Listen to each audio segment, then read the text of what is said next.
Hello friends, welcome to my channel Sushant Chess Wise. Today we are at the next topic, that is the middle game positions explained. We are at the 16th position of our topic.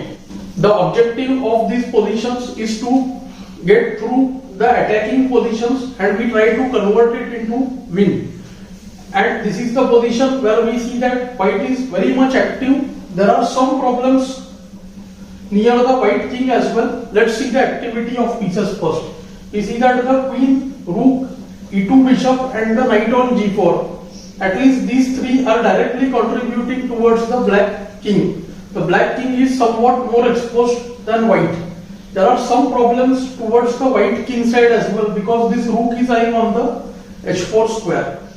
Only bad piece for white is the b2 bishop. But if we look at black pieces, the queen, d7 bishop and e7 bishop, they are not doing much in the position.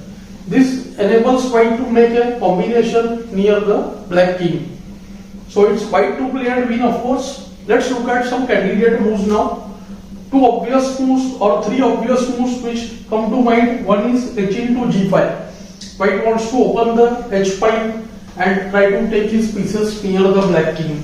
There is the move queen f4 which will attempt to open the g5. There is the move nh6, another capture, making the g pawn weak and opening the g5. And finally there is the move bishop c1, improving the worst piece in the position and attacking the rook on f4.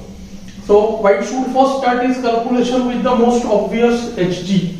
After hg we see that black can just do hg. When after queen h3 check, king can be just take on the g8 or g7, both the squares.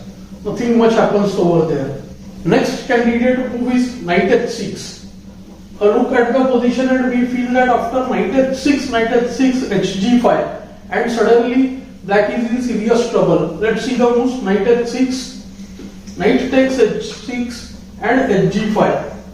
Everything is hanging now. The rook on f4 is attacked, knight on h6 is attacked and we have already taken 2 points for the knight. And it's time to get back everything. After the move rook f5, there is just g into h6 when we see there are several mating threats and rook h5 is not possible because of the bishop on e2. Thus white wins in this position. But we should look at the very important move. After nh6, black has got the move rook h4 check, which seems to be a big problem for white. Of course, white doesn't want to play kg2 and block his own queen and the rook's attack on the g7 and h8 squares. But white calculated the fourth series of moves here, which is actually not very difficult to find. Let's calculate. After knight h6, rook h4 check, white has the very strong queen into h4. When g into h4 forced, we see that rook g8 doesn't wait. King has place on h7, but white has another check, knight f7 check. King has to go to h7 and now we see the king is caught in a mating net. h6 and h8 are guarded by the knight on f7 and the whole g5 is blocked by the rook from the g1 square.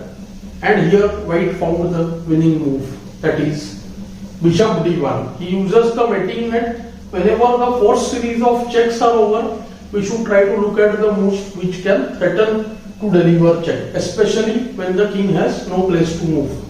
So only move now to stop bishop c2 check is bishop a4, to which white can just take bishop a4 and next move bc2 is unstoppable. Let's play the moves and see now. After knight h6, the game went further with the move rook h4 and white had seen the brilliant qh4, gh4 and knight f7 check, king h7 and the attack concluded with the strong bishop d1.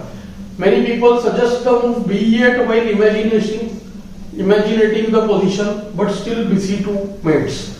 Only option is bishop a4. Well, after bishop into a4, whichever move is played, bg5 then rook g5, bishop f8 or ab4, both allow bishop c2 and black is checkmated.